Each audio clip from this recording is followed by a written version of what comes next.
One category of minis that still isn't overflowing with options is the small form factor gaming PC, using mobile graphics chips. So it's always cool when a new kid on the block shows up, and today we're going to check out the Minisforum AtomMan G7 PT, which takes a lot of inspiration from the Intel NUC enthusiast line. And with its impressive CPU performance and much improved design, it has a lot going for it. Pricing in this segment is all over the place, and there's a bit of competition to compare against, such as the recently released ASUS ROG NUC and even Minisforum's previous efforts. I ended up buying the G7 PT for review on the channel, thanks in part to the support of my community, and also because after seeing it in person at Computex, I became very interested, aroused even. The design, engineering, and build quality is a big step up over the previous Minisforum gaming minis. Still not quite ASUS ROG NUC level, but not far off. It's also a heavy sucker, even though the exterior is made of plastic. It weighs almost 2.5 kilos or 5.5 pounds with a magnetic metal stand attached to it. Unlike the NUC enthusiast line, the AtomMan G7 PT is designed only to stand vertically, as there are no rubber feet on what I guess you'd call its bottom side. And before I continue, we have to keep the lights on, so here's a brief message. The ASUS ROG Expert screen recorder is an all-in-one solution for recording everything on your screen, whether it's online meetings, gameplay, tutorials, and more. ROG Expert supports 4K and 60 FPS in various video formats, and there are plenty of additional features, including a simple video editor to clean up your recording. Give it a test run with a link in the video description. The Mini looks a heck of a lot nicer than Minisforum's previous efforts, though I'm not a fan of the single color RGB lighting and logo designs that have been added.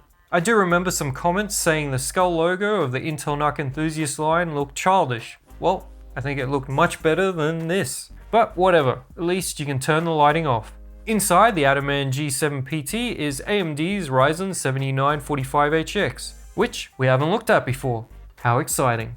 It's a 16-core, 32-thread CPU, focusing on some serious CPU performance. But it does also include basic AMD Radeon 610M integrated graphics, which is actually disabled on the Mini PC. The primary GPU is the Radeon 7600M XT, which, like the 6600M predecessor, has 8GB of VRAM. I ended up buying the barebones model, which requires you to add RAM, storage, and an OS. This comes in at $999 US, which is quite a jump over the previous Minisforum HX99G, but you are getting a lot of extra bang for the Benjamins. If you don't want to put it together yourself, the pre-build with 32GB of RAM and a 1TB NVMe drive is $1,200 US. That's quite a bit less than the ASUS ROG NUC 970. There's not much included inside the packaging box. HDMI cord, large 300-watt power brick, and the vertical stand. On top of the AtomMan G7 PT is a power button and clear CMOS. The front has a button for changing between two performance profiles. There's a USB 3 and USB-C data port, both 10 gigabit, along with a combo audio jack. So, not a whole lot on the front. The back has a DisplayPort 2.0, HDMI 2.1, another USB-C 10 gigabit port supporting display out, 3 USB 3 all 10 gigabit, Intel 2.5 gigabit LAN, line out and microphone in audio jacks. Overall, a pretty meager port selection given its size, and there's a distinct lack of USB 4. Minisforum says you can connect 3 4K displays at once. Whether it can handle above 4K 60 isn't specified, and I don't have the monitor to check. A nice feature is the MediaTek Wi-Fi 7 chip, which I've only seen in one other mini PC reviewed so far. And the AtomMan passed the Wi-Fi range test, which consists of playing a full game of Valorant using the 5G band at 12 meters or 39 feet. No network connection issues were reported. Bluetooth range, on the other hand, is unimpressive. I only managed to get uninterrupted audio playback with no artifacts on my Bluetooth speaker at 3.2 meters or 10.5 feet, which is below average. Opening the Mini is mostly straightforward. Lift the magnetic cover, which has the logo designs, unscrew the added 2 screws, then pry open the LED array, which is more difficult than it should be. Once it pops off, you've got access to what you need. I'll just populate the memory slots with 32GB of DDR5 5600. To get access to the M.2 NVMe slots, this heatsink needs to be removed. There's one Gen 4 slot and one Gen 5. Not sure which is which since they're not labeled and I don't have a Gen 5 drive. Both M.2 SSDs are cooled by the heatsink and fan, and that's it. I'll put it back together and install Windows 11, which is what you'll get with a pre-build. Before that though, we test Ubuntu off a USB, which works great. So there's an option if you want to skip Windows entirely.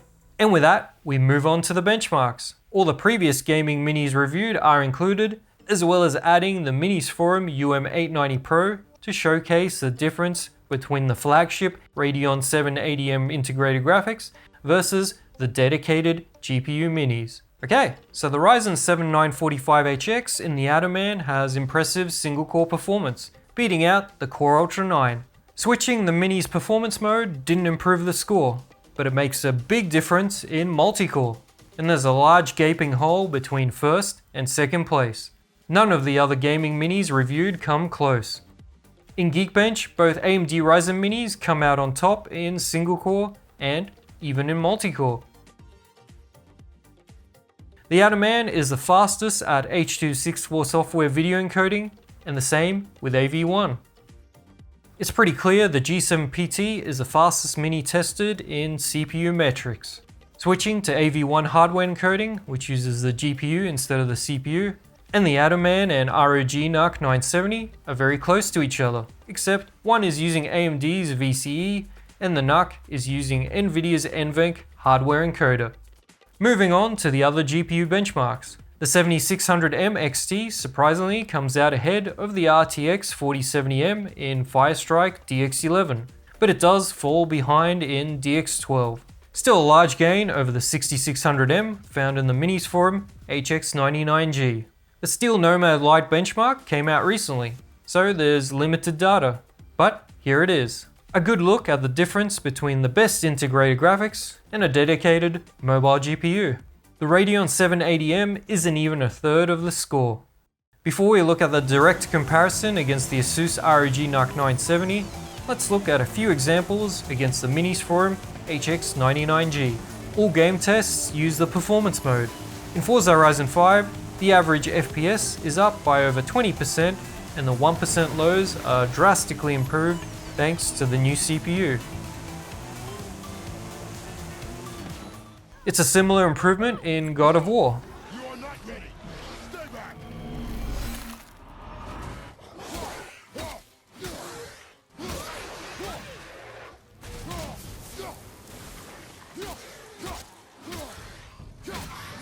And here's PS3 emulation as a bonus, which especially benefits from the new CPU.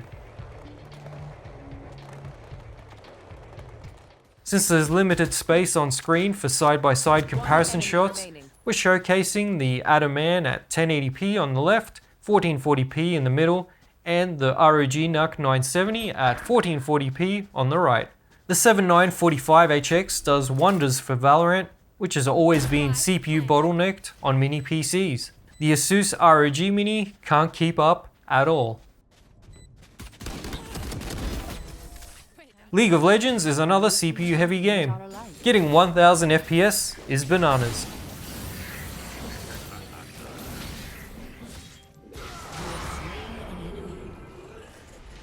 In Counter-Strike 2, the AtomMan G7 has a nice lead in the 1% lows, even if the average is similar.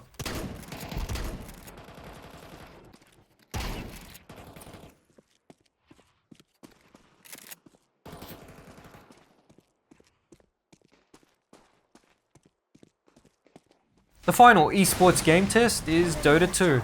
Not much difference between the 1440p results.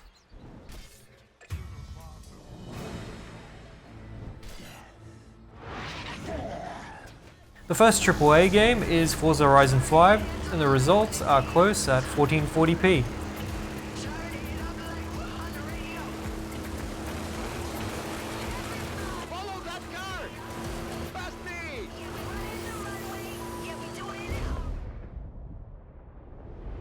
In Ghost of Tsushima, AtomMan G7 is slightly ahead.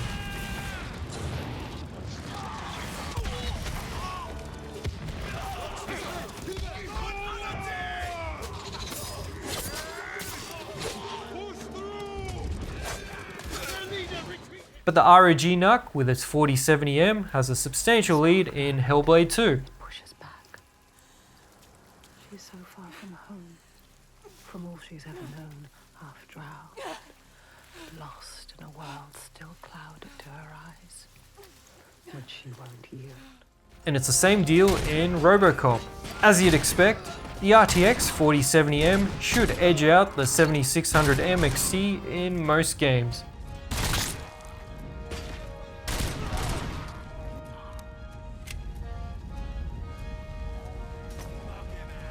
Emulation wise, it's another small win for the ASUS ROG NUC if going by average frame rate.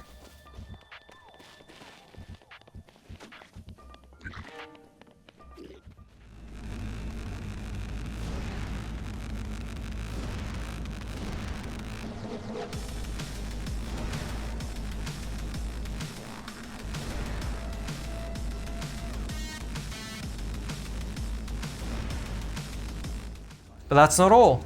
Here are some bonus games with the AtomMan. Cyberpunk won't reach 60 FPS and above at 1440p high without using FSR image upscaling.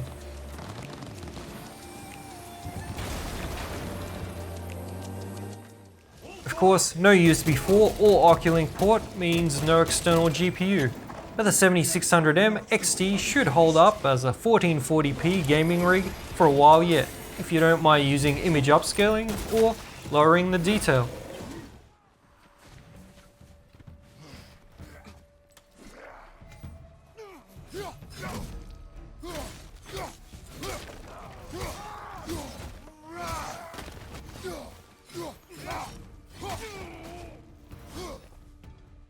I was also curious how far off we are from playing Killzone 2 at 60 FPS on the PS3 emulator, and it's still a while before we hit the target on a Mini.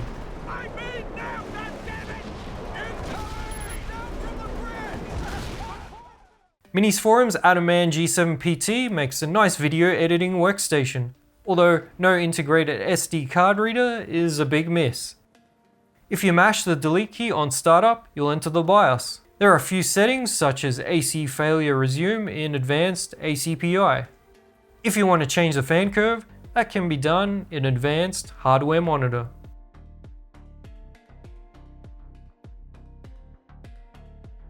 And if you want to set the CPU wattage manually, advanced AMD CBS SMU common options. The AtomMan G7 PT increases the maximum power draw substantially over the HX99G. And it's impressive that the ASUS ROG NUC is able to come in substantially lower, yet still beat it in some of the games.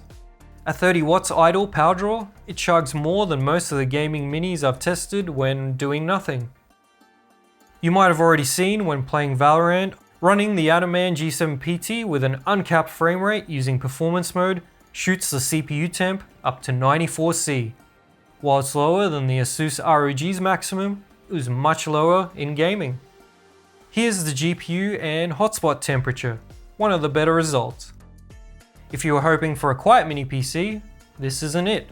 The idle fan noise is the worst part, and is higher than all the other minis. The default power mode under load is pretty decent, but switch that to the performance profile and the G7 PT ends up being the loudest gaming mini PC so far.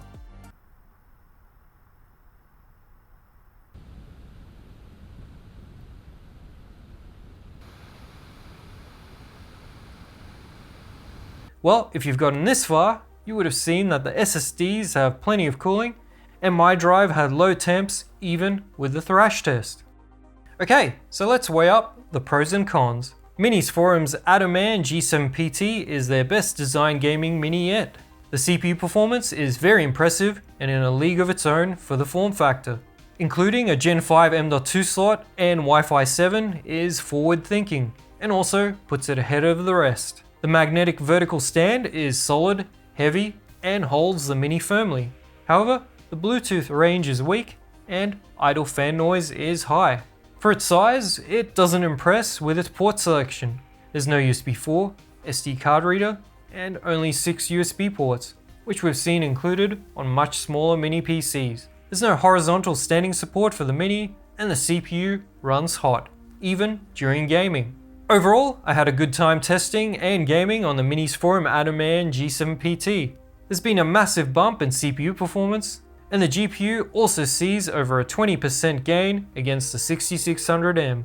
It has a much nicer form factor than the HX90 or 99G, but the idle fan noise increase isn't welcome. For the dollars, it doesn't have a huge amount of competition if you want this level of performance. ASUS is asking a lot more for their gaming mini, even if it has a few other advantages. But if you're interested in that review, you can check it out right here. Cheers!